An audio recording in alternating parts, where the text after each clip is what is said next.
اعوذ باللہ من الشیطان الرجیم بسم اللہ الرحمن الرحیم ربی ادخلنی مدخل صدق واخرجنی مخرج صدق واجعل لی من لدنک سلطانا نصیرا اللہم صلی علی سیدنا محمد وعلی آلہ وصحابہ وازواجہ وبارک وسلم۔ السلام علیکم ورحمۃ اللہ۔ سورہ آل عمران ہم پڑھے ہیں، 15 آیات ہم پڑھ چکے ہیں، آج 16 نمبر سے شروع کریں گے انشاءاللہ۔ اعوذ باللہ من الشیطان الرجیم بسم اللہ الرحمن الرحیم الذین یاکلون ربنا اننا آمنا فاغفر لنا ذنوبنا وقنا عذاب النار الصابرین والصادقین والقانتین والمنفقین والمستغفرین بالاسحار۔ آیت نمبر 16 اور 17۔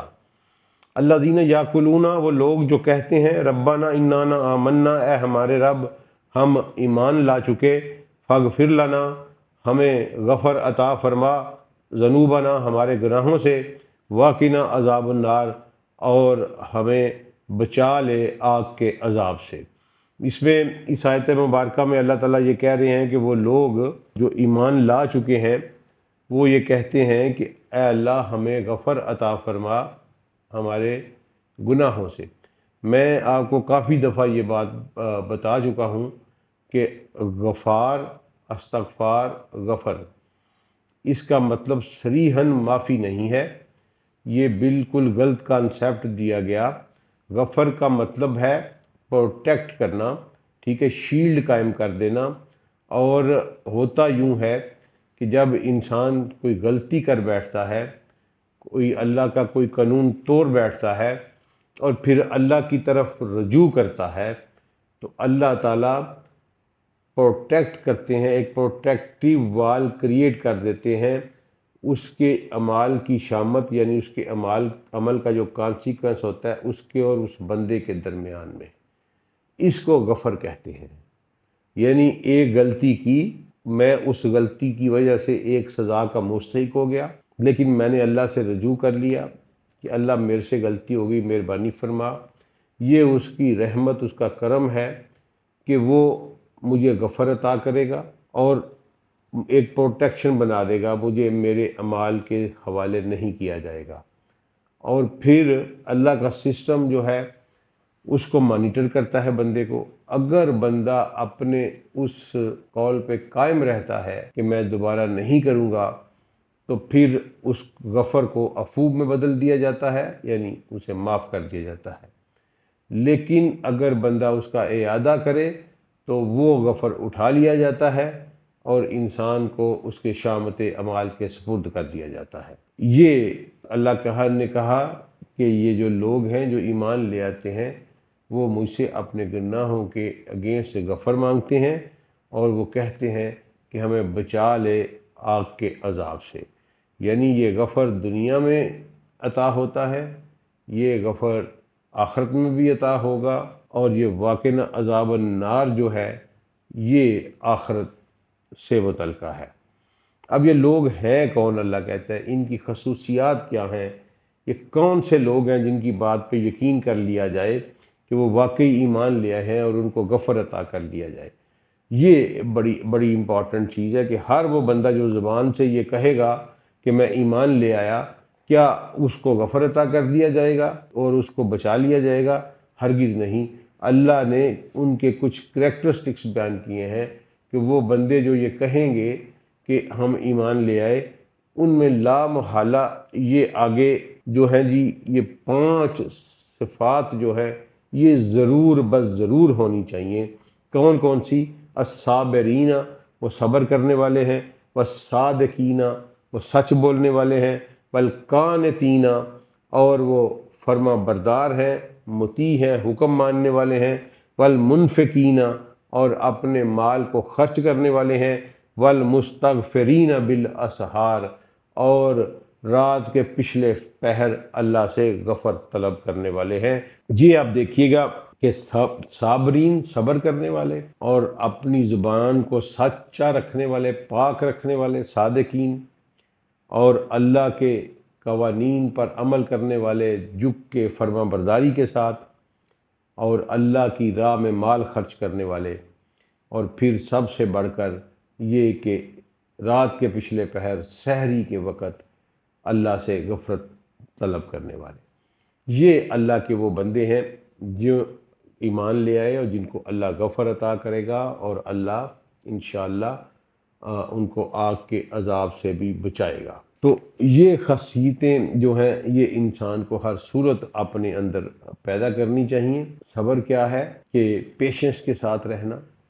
اگر خدا نہ خواستہ کوئی سختی بھی آ گئی ہے، ٹھیک ہے، اور کسی نے آپ کے ساتھ کوئی زیادتی بھی کر دی ہے، تو اس میں پھر انسان اپنے ہوش و حواس کو، اپنے پیشنس کو برقرار رکھے، اور اللہ تعالیٰ نے جو قانون بنایا ہے جب اگر کسی نے زیادتی کی ہے تو وَاسْتَعِینُوا بِالصَّبْرِ وَالصَّلَاةِ کو صلاۃ اور صبر سے کام لے گا، یعنی صلاۃ میں وہ اپنے نظام کو پکارے گا اور صبر میں وہ اپنے پیشنس میں رہے گا، تاکہ اس کا نظام اس کو رسپانڈ کر کے اس کے ساتھ ہونے والی زیادتی کا ازالہ کر سکے۔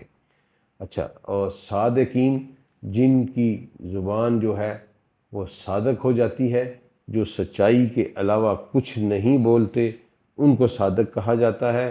اور قانتین، جو اللہ کے آگے جھکے رہتے ہیں، فرما برداری سے اللہ کے تمام احکامات پہ پورا کرتے ہیں۔ اور پھر یہ کہ والمنفقین، اور وہ اپنا مال بھی اللہ کی راہ میں خرچ کرتے ہیں۔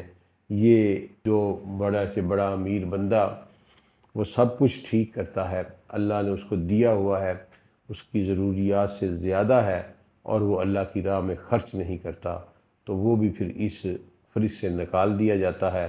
اور اسی طرح یہ جو صبح کا اٹھنا ہے میرے دوستو، یہ اللہ تعالیٰ کو بہت پسند ہے۔ اور بالاسحار، ٹھیک ہے جی، یعنی سحری کے وقت میں اللہ تعالیٰ سے غفرت طلب کرنا، استغفار طلب کرنا، اپنے گناہوں پر، اپنی غلطیوں پر نادم ہونا اور اللہ سے اس کی معافی مانگنا، یہ اللہ کو بہت پسند ہے، اور یہ بڑا ہی قبولیت کا ٹائم ہے۔ لوگ پورٹل کی بات کرتے ہیں، اگلے دن ایک دوست نے بڑی حیران کن بات کی، اس نے کہا یار دور کیوں جاتے ہو، ہر روز سحری کے وقت پورٹل کھلتا ہے، ٹھیک ہے، اللہ تعالیٰ سبحانہ دنیا پہ آتے ہیں اور پکار لگاتے ہیں کہ کوئی ہے جو مجھ سے مانگنے والا ہے۔ کتنی بدقسمتی کی بات ہے کہ شہنشاہ عالمین، خالق العالمین، ہمارا رب جو ہے وہ ہمیں پکارے اور ہم جواب میں آگے سے اس کو خراٹے کی آواز سناتے ہیں۔ تو یہ ایک ایسا مرحلہ ہے جس کو ہر مومن کو اویل کرنا چاہیے۔ ہر مومن، ہر مسلمان جو ہے، ایمان والا جو ہے، اس کے لیے یہ لازم ہے کہ وہ سحری کے وقت اٹھے، یعنی کم از کم فجر تو وہ ضرور پڑھے، اور اگر اس سے بھی زیادہ کر سکتا ہے تو پھر فجر سے پہلے کے نوافل بھی ادا کرے۔ ایک بات میں نے آپ کو پہلے بھی بتائی تھی، ابھی دوبارہ بھی بتا دیتا ہوں کہ ایک لٹمس ٹیسٹ یاد رکھیے گا، اللہ کا کوئی بندہ اس وقت تک اللہ کا ولی نہیں ہو سکتا جب تک وہ تہجد گزار نہ ہو۔ یہ ایک لٹمس ٹیسٹ ہے، اگر آپ چیک کرنا چاہتے ہیں کسی بندے کو کہ وہ اللہ کی ولایت پر مرکوز ہے کہ نہیں، اس کا شمار اولیاء اللہ میں ہوتا ہے کہ نہیں، تو آپ اس کو یہ چیک کریں کہ وہ سحری کے وقت فجر کی نماز سے پہلے اپنے بستر سے اٹھ کے مصلے پر آتا ہے کہ نہیں آتا۔ اگر وہ شخص، بزرگان دین نے یہ فرمایا ہے کہ اگر ایک شخص پانی پر چلتا ہے، ہوا میں اڑتا ہے، یعنی طرح طرح کے کرشمے، طرح طرح کی کرامتیں کرتا ہے، لیکن وہ تہجد گزار نہیں، تو وہ سب کچھ ہو سکتا ہے، وہ اللہ کا ولی نہیں ہو سکتا۔ اس لیے سحری کا بہت اٹھنا اور اس دوران جو ہے اللہ سے اپنا غفر طلب کرنا بہت اللہ کو عزیز ہے، اور اللہ اس کو بڑے پیار کی نگاہ سے دیکھتے ہیں۔ آگے چلتے ہیں۔ شاہد اللہ انہ لا الہ الا ہوا والملائکۃ واولو العلم قائما بالقسط لا الہ الا هو العزیز الحکیم۔ اللہ گواہی دے رہا ہے کہ کوئی الہ نہیں سوائے اس کے سوا، اور ملائکہ بھی یہ گواہی دے رہے ہیں، واولو العلم قائما بالقسط، اور وہ اعلیٰ علم والے جو انصاف پر قائم ہیں وہ بھی یہ گواہی دیتے ہیں۔ اللہ سے علم والے ہی ڈرتے ہیں، کوئی ایسا علم والا جو انصاف پہ قائم ہو، یہ ہو ہی نہیں سکتا کہ وہ اللہ کی گواہی نہ دے۔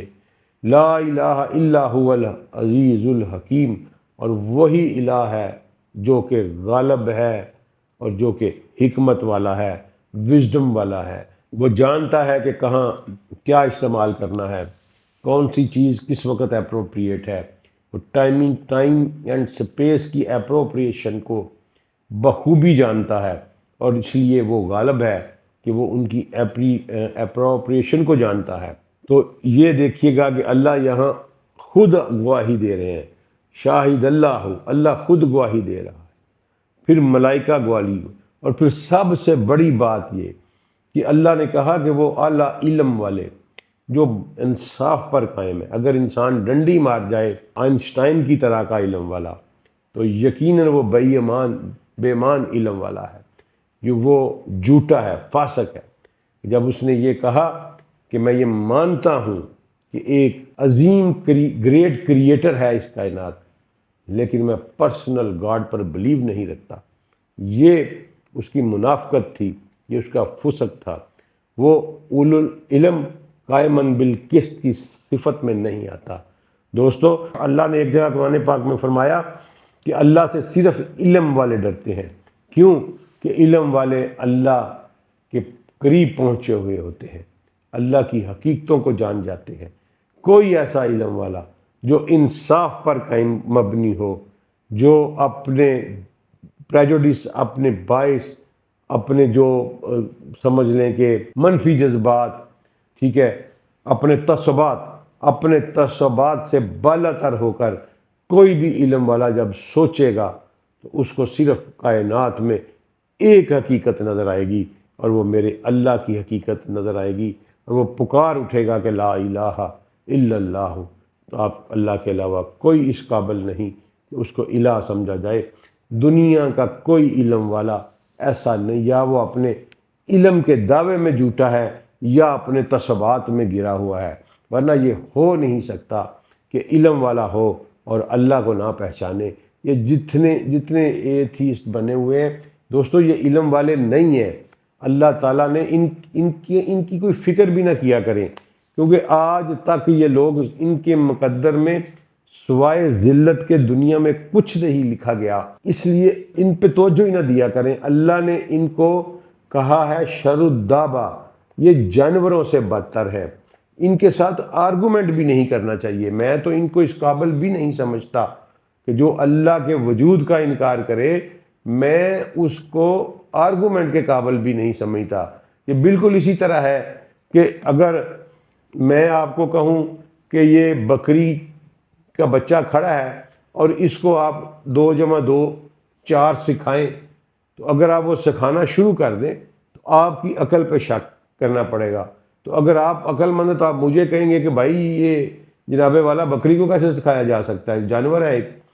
تو بالکل اللہ نے ان کو جانوروں سے بھی بدتر کہا ہے، تو یہ اس قابل نہیں ہے کہ ان کے ساتھ، کیا انسان کسی بھیڑ، گائے، بیل، بھینس کے ساتھ آرگومنٹ کرتا ہے؟ یہ ان سے بدتر ہے، یہ اس قابل بھی نہیں ہے جو اللہ کو جھٹلاتے ہیں، اس قابل بھی نہیں ہے کہ ان کے ساتھ آرگومنٹ کیا جائے۔ یہ اولو العلم کہاں سے ہو گئے؟ یہ ہو ہی نہیں سکتا۔ اچھا جی، اس سے آگے اللہ ایک ورڈکٹ دے رہا ہے، ایک ڈگری ایشو کر رہا ہے، ایک فائنل ججمنٹ کی طرف اللہ تعالیٰ آ رہے ہیں۔ ان الدین عند اللہ الاسلام، اور اللہ کے نزدیک جو دین ہے وہ صرف اسلام ہے۔ وَمَا اخْتَلَفَ الَّذِينَ أُوتُوا الْكِتَابَ إِلَّا مِن بَعْدِ مَا جَاءَهُمُ الْعِلْمُ بَغْيًا بَيْنَهُمْ وَمَن يَكْفُرْ بِآيَاتِ اللَّهِ فَإِنَّ اللَّهَ سَرِيعُ الْحِسَابِ۔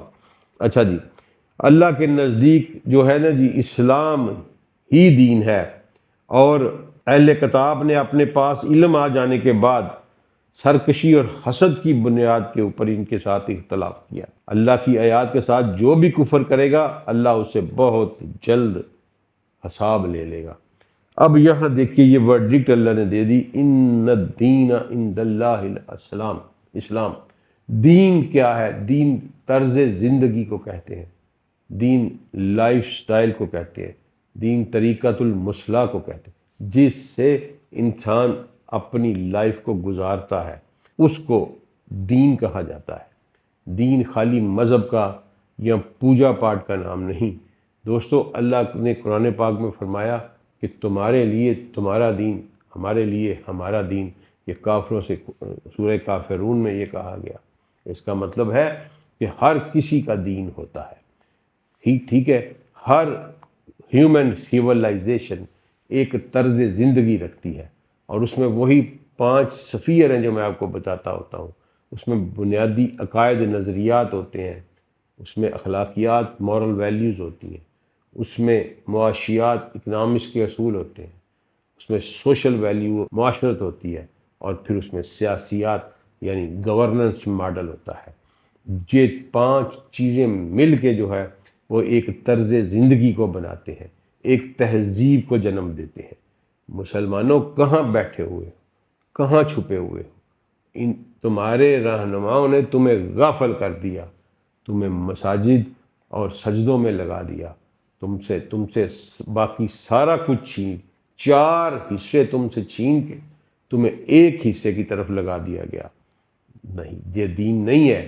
دین مکمل وہی ہے جس سے ایک پوری ہیومن سیولائزیشن جو ہے وہ پنپتی ہے، وہ پروان چڑھتی ہے، اور پھر انسان اس میں امداد باہمی کے تقاضوں کے مطابق زندگی بسر کرتا ہے۔ ایک گورننس ماڈل ہوتا ہے، ایک معاشیات کا ایک نظام ہوتا ہے۔ ان 5 کے 5 سفیر کے اوپر قوانین سازی ہوتی ہے۔ دنیا کی ہر تہذیب، ہر معاشرہ کرتا ہے۔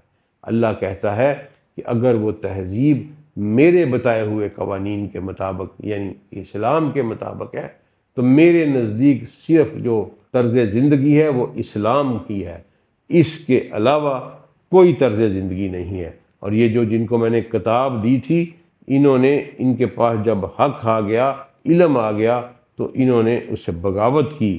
اور جو کوئی بھی اللہ کی آیات سے بغاوت کرے گا، اللہ کہتا ہے کہ میں بڑا سریع الحساب ہوں، میں خود جانتا ہوں، میں ان سے حساب لے لوں گا۔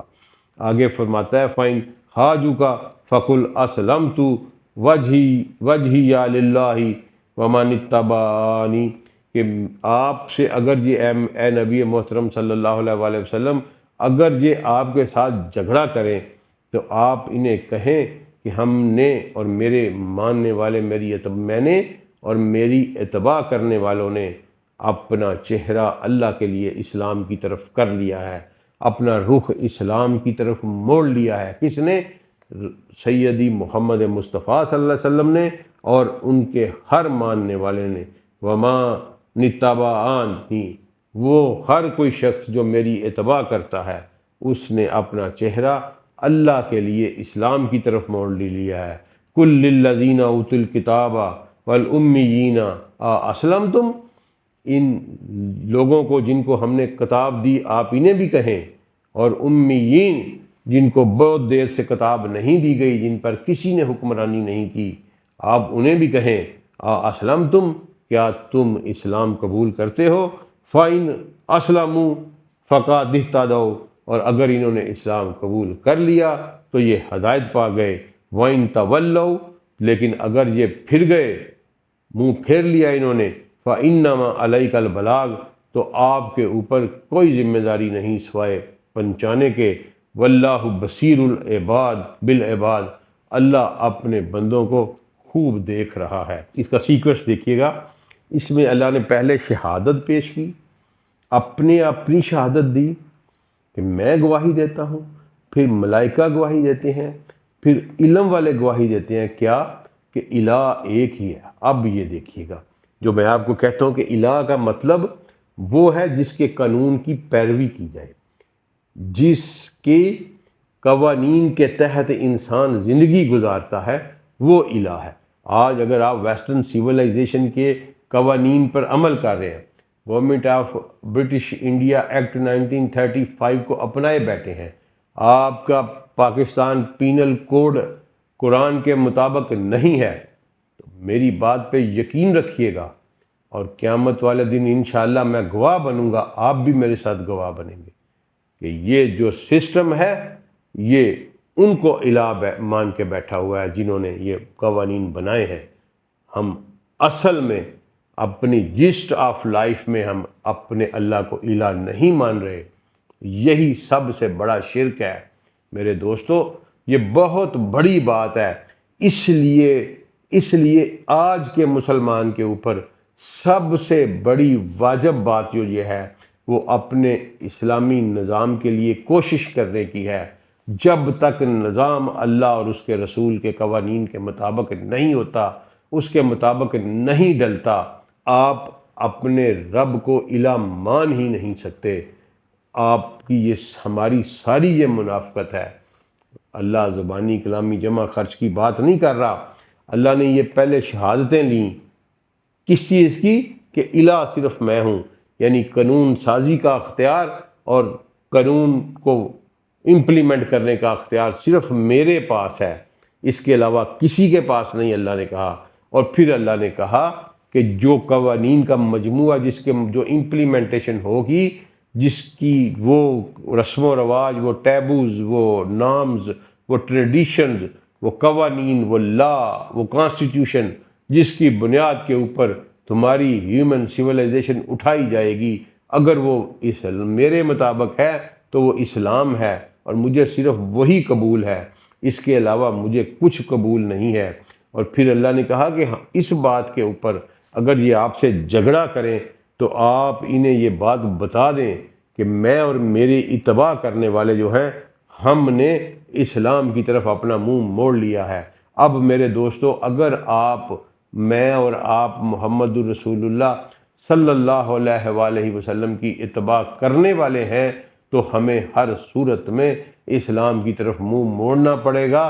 ہمیں اسلام کو بحیثیت نظام اپنی شخصی، انفرادی اور قومی زندگی میں نافذ کرنا پڑے گا، ورنہ یہ دعویٰ جھوٹا ہے ہمارا کہ ہم رسول اللہ صلی اللہ علیہ وسلم کی اتباع کرنے والے ہیں۔ یہ قرآن کا فیصلہ ہے، یہ کسی مولوی کا، کسی محدث کا، یہ کسی مفسر کا فیصلہ نہیں ہے، یہ رب کائنات کا فیصلہ ہے کہ آپ انہیں کہیں کہ میں نے اور میری اتباع کرنے والوں نے اپنا منہ اللہ کے لیے اسلام کی طرف کر لیا ہے۔ اور ان لوگوں کو جن کو ہم نے کتاب دی ہے انہیں بھی، اور وہ لوگ جو امیین ہیں جن پر آج تک کسی نے حکومت نہیں کی اور بڑی دیر سے ان کو کتاب نہیں دی گئی، آپ انہیں بھی کہیں کہ تم بھی اسلام کو قبول کر لو، تم بھی اسلام کے دائرے میں آ جاؤ، تم بھی اللہ کو الہ مان کے انہی قوانین پر عمل کرنا شروع کر دو۔ تو اگر یہ اسلام کے دائرہ میں آ جائیں گے تو ہدایت پائیں گے، اور اگر پھر جائیں گے تو اللہ کہتا ہے میرے عظیم الشان پیغمبر آپ صلی اللہ علیہ وآلہ وسلم کے اوپر کوئی اس کا بھار نہیں، آپ کا کام فَإِنَّمَا عَلَيْكَ الْبَلَاغُ، آپ کا کام صرف پہنچا دینا تھا، باقی میں خود ان کے معاملات جو ہے وہ دیکھ لوں گا۔ تو میرے دوستو، آج کا المیہ یہ ہے کہ محمد رسول اللہ صلی اللہ علیہ وآلہ وسلم کی امت جپنے والے لوگ اپنی زندگیوں میں محمد مصطفیٰ صلی اللہ علیہ وآلہ وسلم کا طرز زندگی نکال چکے ہیں۔ آج ہمارے قوانین، ہمارے ایوان، ہمارا فائنینشیل سسٹم، ہمارا ٹیکسیشن کا نظام، ہر چیز جو ہے وہ غیر اللہ کی بنیاد کے اوپر ہے، یعنی کہ طاغوت ہے، اور اس سے بڑا شرک اور کوئی نہیں ہو سکتا۔ اور یہی انہوں نے، ہمارے جو دشمن تھے، انہوں نے یہ اس کی سازش کی، اور انہوں نے بڑے ہی پلاننگ کے تحت انہوں نے جو ہے آپ سے آپ کا مین جس تھا وہ لے لیا، جس کو اقبال نے کہا کہ فکر عرب کو دے کر فرنگی تخیلات، اسلام کو حجاز و یمن سے نکال دو، اور یہ فاقہ کش جو موت سے ڈرتا نہیں ذرا، روح محمد اس کے بدن سے نکال دو۔ ہم سب کو اللہ تعالیٰ توفیق دے، ہم اپنے نظام کے لیے کوشش کریں۔ جب تک اللہ اور اس کے رسول کا نظام نافذ نہیں ہوتا، دنیا میں ذلت ہمارے اوپر واجب رہے گی۔ ٹھیک ہو گیا جی، تو یہ جناب آج ہم نے پڑھ لی ہیں الحمدللہ 20 نمبر تک کی ہم نے پڑھ لیا، تو اگلا پھر کل انشاءاللہ فردر شروع کریں گے۔ السلام علیکم ورحمۃ اللہ وبرکاتہ۔